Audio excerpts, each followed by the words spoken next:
This video will walk you through saving as a new version and saving as a new file when saving Word and Excel documents already stored in Worldox.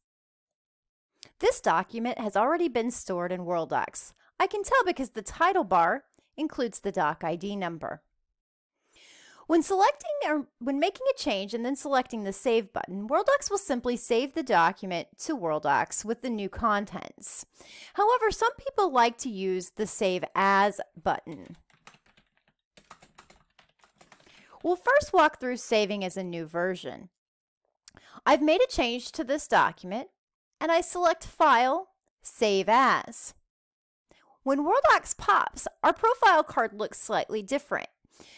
You'll notice the Replace File. If you select that, it will simply replace the file on disk. When you choose Save As Version 2,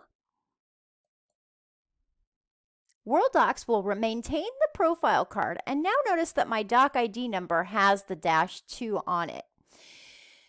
This document in Worldox now is a second version of the same document. This is nice when you're wanting to track the changes made to a document over time. Another option is to save as a new file. When I select File, Save As again, this time I'm going to choose to save it as a new file. Now I could save the document to a completely different client and click OK.